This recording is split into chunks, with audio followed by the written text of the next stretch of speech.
বন্ধুরা, আমরা আগের দিন চন্দ্রগুপ্তের কথা পড়েছিলাম বা গল্প করে শুনিয়েছিলাম। তো সেই চন্দ্রগুপ্তের কথা বা গল্প দ্বিতীয় গল্পটা জানাবো। এর মধ্যে প্রশ্ন উত্তর থাকবে। তো সেটা জানার জন্য ডেসক্রিপশন বক্সে যাবেন আমার, এবং কেন এই গল্পগুলো বলছি, কি কারণ, সেগুলো আপনারা ডেসক্রিপশন বক্সে পেয়ে যাবেন। দ্বিতীয় গল্প। সেকালে যমুনা নদীর তীরে জয়স্থল নামে এক গ্রাম ছিল। সেখানে কেশব বর্মা নামে এক ব্রাহ্মণ বাস করতেন। ওই ব্রাহ্মণের এক ছেলে ও মধুমালতী নামে এক পরমা সুন্দরী মেয়ে ছিল। ক্রমে মধুমালতীর বিয়ের বয়স হলো। ব্রাহ্মণ ও তার ছেলে চারিদিকে ভালো পাত্রের খোঁজ করতে লাগলেন। একদিন ব্রাহ্মণ যজমানের ছেলের বিয়ে উপলক্ষে গ্রামের সীমান্তে গেছেন। ব্রাহ্মণের ছেলেও পড়াশোনার জন্য গুরু বাড়িতে গেছেন। তখন বাড়িতে শুধু মধুমালতী আর তার মা রয়েছেন।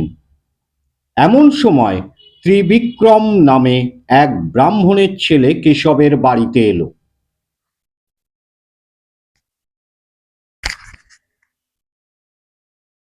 কেশবের স্ত্রী দেখলেন ছেলেটি দেখতে যেমন সুন্দর, পড়াশোনায়ও তেমনি ভালো, আর তার ব্যবহারও তেমনি মিষ্টি।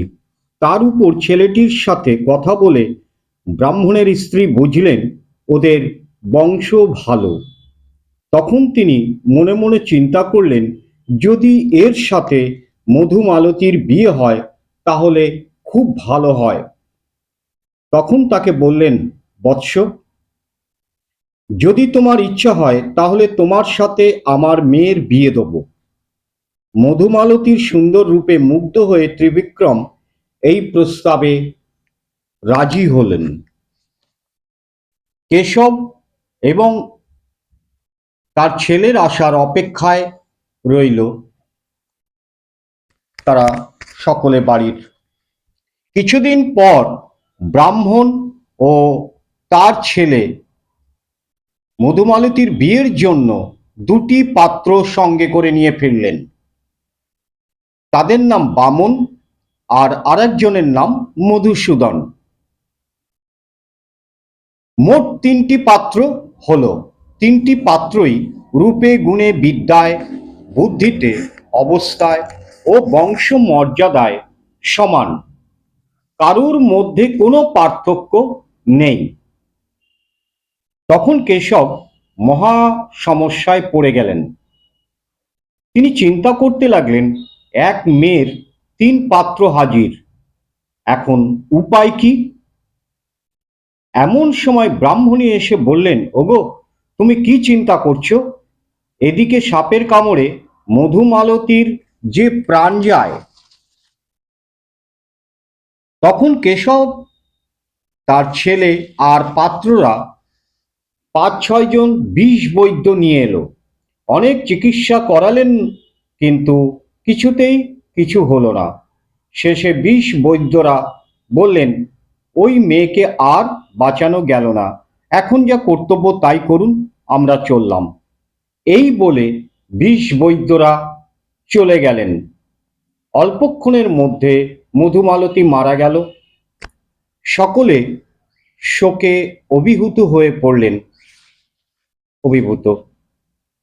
তখন কেশব, তার ছেলে এবং 3 পাত্র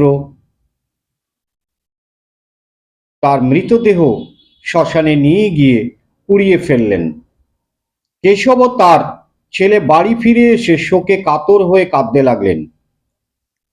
পাত্র তিনটি কিন্তু তখনই চলে গেল না। ত্রিবিক্রম নিভে যাওয়া চিতা থেকে হাড় কুড়িয়ে কাপড়ে বেঁধে ঘরের কোণে রেখে দিয়ে দেশ ঘুরতে বেরিয়ে গেল। বামুন সন্ন্যাসী হয়ে তীর্থে বেরোলো।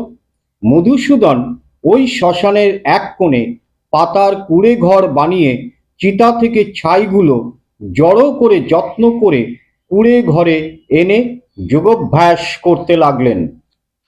এদিকে বামুন ঘুরতে ঘুরতে দুপুরবেলা এক ব্রাহ্মণের বাড়ি পৌঁছল। খাবার সময় সন্ন্যাসী দেখে ব্রাহ্মণ তাকে আদর করে আপ্যায়ন করে খেতে বসালেন। ব্রাহ্মণী পরিবেশন করতে লাগলেন। এই সময় ব্রাহ্মণের 5 বছরের ছেলে ব্রাহ্মণীকে জ্বালাতন করতে লাগলেন। ব্রাহ্মণী ছেলেকে নানাভাবে শান্ত করতে লাগলেন, কিন্তু সে কোনো কথা শুনল না। তখন ব্রাহ্মণী তীতবিরক্ত হয়ে ছেলেকে জ্বলন্ত আগুনে ফেলে দিয়ে নিশ্চিন্তে খাবার পরিবেশন করতে লাগলেন।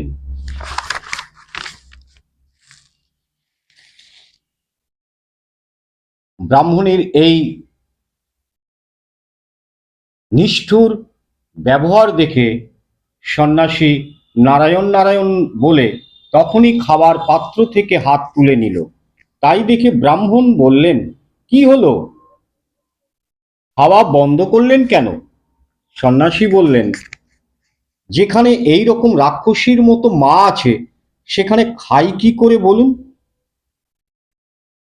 ব্রাহ্মণ তখন একটু হেসে ঘরে গিয়ে একটি সঞ্জীবনী পুঁথি নিয়ে বেরিয়ে এলেন। পুঁথি খুলে একটি মন্ত্র জপ করতে লাগলেন। দেখতে দেখতে ছেলে প্রাণ ফিরে পেয়ে আবার জ্বালাতন শুরু করে দিল। সন্ন্যাসী চমকে উঠে খুশি মনে খাওয়া শেষ করলে এবং মনে মনে চিন্তা করতে লাগলো যে এই পুঁথিতে মৃত সঞ্জীবিনী মন্ত্র আছে। ওই মন্ত্র জানতে পারলে মধুমালতীকে আবার বাঁচিয়ে তোলা যাবে। অতএব যে করেই হোক এটিকে চুরি করে আনতে হবে। মনে মনে এই আলোচনা করে সন্ন্যাসী ব্রাহ্মণকে বলল, দুপুর ফুরিয়ে গেল, এখনই রাত হবে, অতএব আর কোথাও না গিয়ে রাতটা আপনার বাড়িতেই থাকতে চাই। ব্রাহ্মণ তাকে থাকার জায়গা ঠিক করে দিলেন। আস্তে আস্তে সন্ধ্যা হয়ে এলো। সবাই খেয়ে দিয়ে শুয়ে পড়ল। রাত গভীর হলো, সবাই ঘুমিয়ে পড়ল। তখন সন্ন্যাসী পাশের ঘর থেকে পুঁথিটা নিয়ে নিঃশব্দে সেই বাড়ি থেকে চলে গেল।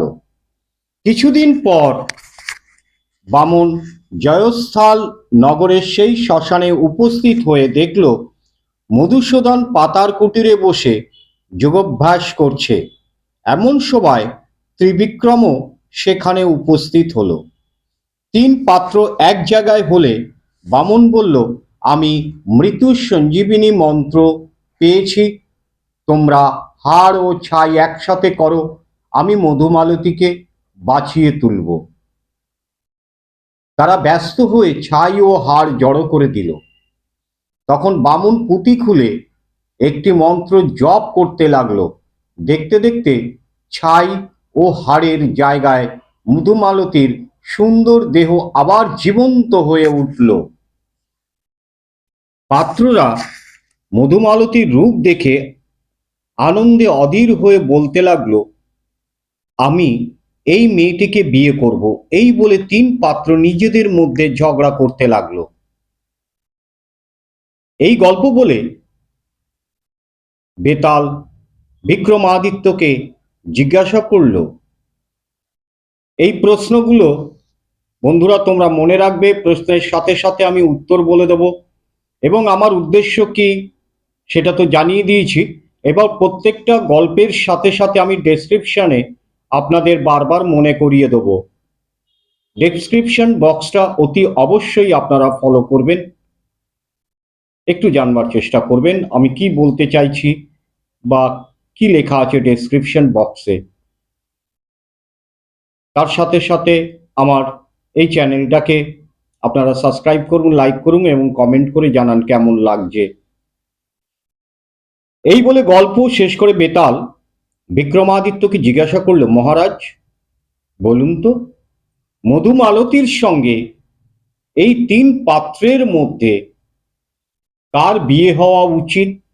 আবারও বলছি, বেতাল আবার জিজ্ঞেস করলেন বিক্রমাদিত্যকে, যেই তিনটি পাত্রের মধ্যে কোন পাত্রের সঙ্গে মধুমালতীর বিয়ে হওয়া উচিত? বিক্রমাদিত্য বললেন, বিয়ে হওয়া উচিত মধুসূদনের সাথে, যে এতদিন পাতার কুটিরে শ্মশানবাসী হয়ে ছিল। বেতাল বলল, যদি ত্রিবিক্রম হার সংগ্রহ করে এবং বামন নানা দেশ ঘুরে সঞ্জীবিনী মন্ত্র সংগ্রহ না করতে পারত, তাহলে তবে কি মধুমালতী বেঁচে উঠতে পারত? বিক্রমাদিত্য বললেন, ত্রিবিক্রম হার সংগ্রহ করে ছেলের কাজ করেছিল, বামন প্রাণ দিয়ে পিতার কাজ করেছিল, তাদের সঙ্গে মধুমালতীর বিয়ে হতে পারে না। বাকি থাকে মধুসূদন, সে ছাই সংগ্রহ করে পাতার কুঁড়ে ঘরে এতকাল অপেক্ষা করেছে, তার সাথেই মধুমালতীর বিয়ে হওয়া উচিত। আপনারা অতি অবশ্যই ডেসক্রিপশন বক্সে দেখবেন কেন আমি এই গল্পগুলো এবং উত্তরগুলো জানাচ্ছি আপনাদের। সেই সঙ্গে কমেন্ট করে আপনারা জানাবেন কেমন লাগছে, এবং অতি অবশ্যই আমাকে সাবস্ক্রাইব করে আপনারা সহযোগিতা করবেন। জয় জগৎবন্ধু।